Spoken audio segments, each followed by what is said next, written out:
Hello, I'm Martin, and I do voiceover. I'm Joe, and I make websites. And we want to see if we can become business friends with business people in just 5 minutes. It could be the start of an amazing business relationship. Or it could be a complete and utter waste of time. Still, it's only 5 minutes. Start the Timer. So first question, who are you and what do you do? Hi, I'm Kim Ellis and I am the founder of L&D Free Spirits, which is a community for the self-employed professionals who work in the learning development space. And I'm also an L&D consultant and freelancer under my other company, Go Ginger Learning Solutions. Cool. I love What that. is L&D? Learning and development, organisational change. Basically getting people to where they need to be and be the best that they can be in their business, their employment, their work life. Okay, so it's quite a wide thing. Yeah. What's the longest amount of time it can take to make someone learn and develop? How To long's become a the piece of best they can be. string? It depends, if you're...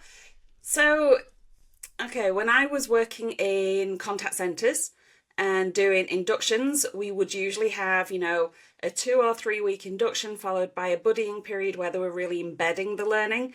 But 5 years later, you're still picking up new things. You're still learning new things. The whole concept of learning to do something and mastering it, it isn't a you've done your training and now you're great at it. It's a lifelong learning mentality that you've got to have if you want to be really excellent at something. And to keep up with... I can't give you a solid answer. No, that's good because it sort of leans into saying that, things change and trends happen and that sort of thing. So you always need to keep on top of your game to keep progressing and keep ahead of everyone else. Go on, Joe. What is it that first got you excited about learning and developing people? It was nearly 20 years ago, and I had never thought of doing L&D as a profession, never thought of training people, but I always enjoyed teaching people how to do the job. So, informally having new starters come and sit with me and explaining what I was doing and all of that. So I really enjoyed that. And then I got the opportunity to become what was called a line trainer, where you're half on the phones in the call centre and then half training. And then that became full-time, and then that became permanent. And I was just picking up, I started out face-to-face, then started doing virtual, a bit of video, started into the e-learning, and it's just the skills just stacked and stacked and stacked. And then I was made redundant in 2007 and set up my own consultancy service. And then this year I've set up L&D Free Spirits. So it's that continuously learning, picking up new skills and evolving. What do you do as soon as the 5:30 hits or 5 o'clock, whenever you finish work? What do you do? What's your afterlife, after work life? Is there an off switch when you're self-employed? I don't think there is.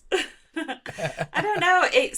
I wrote a piece for the training journals. I wrote a week in the life of, and I started on a Thursday because I was at a conference that week. And it was like, wake up at whatever it is, 6 or 7 a.m, straight on LinkedIn, checking the socials, checking my email, clearing things for the day, seeing what I need to do for that day, and then working. And I don't switch off until I go back to sleep again. Yes. I'll be in my office most of the day, but sometimes I'll take my laptop downstairs if I need to switch it up and get a change of setting, is a boost of mojo. 1 minute warning. Do you think the LinkedIn checking and that sort of thing, is that an addiction or is it a necessary evil of running a business? Both. It depends on your business model. So for me, Yes. a lot of the people that I'm interacting with are on LinkedIn. If I was doing something completely different, it may not be where my client base is, where my peers are, where my collaborators are. So it all depends on your business model. Who in your whole life has been your biggest learning inspiration? Oh gosh. There's quite a lot. My first inspiration was my first training manager, Jim Oldroyd. He's recently become self-employed as well, so we've had a really close relationship. Oh, brilliant. How much do you know about ancient Rome? Well, What do you think? Did we just spark a valuable new business relationship? Or should we have taken a coffee break instead? Joe's good at that. We'll be back soon to try to make more business friends. We're very lonely. Do you want to be our friend? Or maybe you could suggest someone we can chat to be friends with them. Drop us an email. friends@5mbf.co.uk